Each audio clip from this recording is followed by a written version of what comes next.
Hi, this is Phil Hartman with PH Fabrication, Horton Race Cars. Just wanted to give you guys a weekly shop update. Hope everyone's doing well. So it's been a busy week here at the shop. You can see we've got a few new projects in. We got a Plymouth Duster and a Dodge Challenger.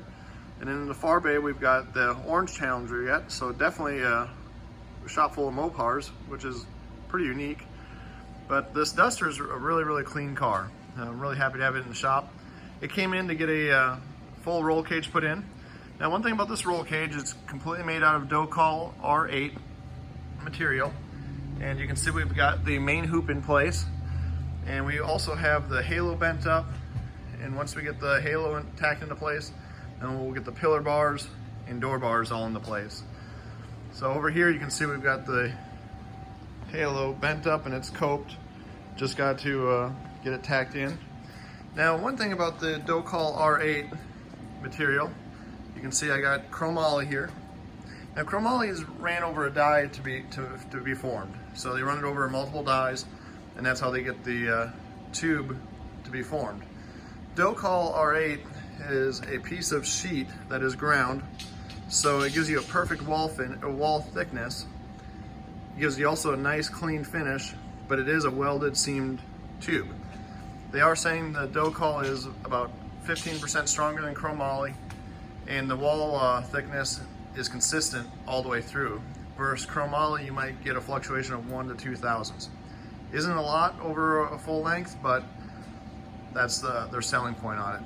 But looking forward to getting a full Docol cage in this car.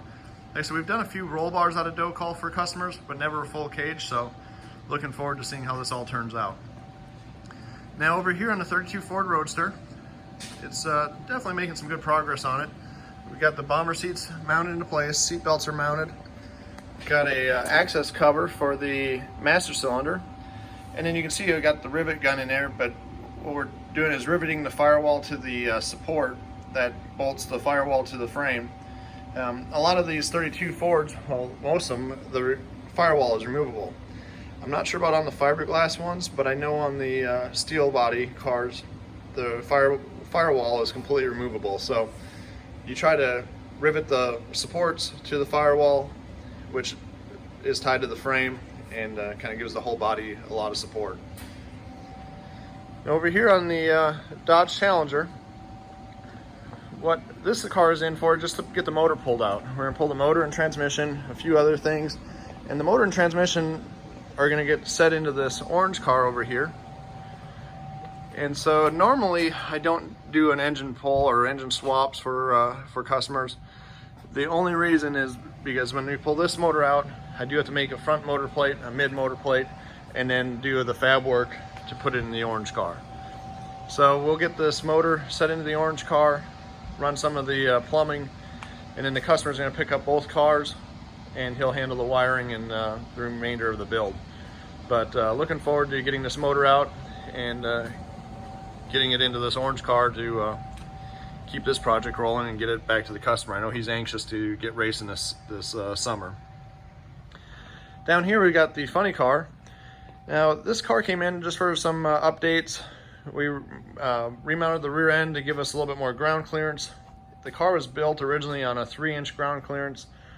We got it raised up to do a 4-inch, and that way it just gives the engine a little bit more clearance between the oil pan and the ground. We also added some updated bars, which it needed. Remounted the motor. So a lot of little things. Jay had also ended up building a brand new seat. Seat really turned out pretty nice. You know, it's got a bunch of the stuff in it for the car, but we put a little bit of side pocket in here, and this gives the driver a little bit more shoulder room. So really happy with how the car turned out. Looking forward to getting it back to the customer. I think he's coming down on Friday to pick it up. So looking forward to seeing it back on the track. Well, that is it for the weekly shop update. I do want to give a shout out to Bailey Industrial, Edwards Ironworkers, TMS Titanium, Racing Junk, Cleveland Punch and Die, Strong Hand Tools for your great welding table. And I also gonna say, looking forward to today, we got Fronius welders are coming in, and they're going to do a demo for us. Definitely always looking for new technology to add to the shop. Right now, as you can see, most of my stuff is all millers, but looking forward to seeing what Fronius has to offer with their welding machines. So that is on today's agenda.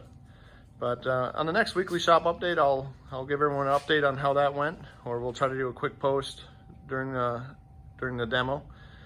But I hope you guys have a great rest of the week, and I'll talk to you all soon. Bye.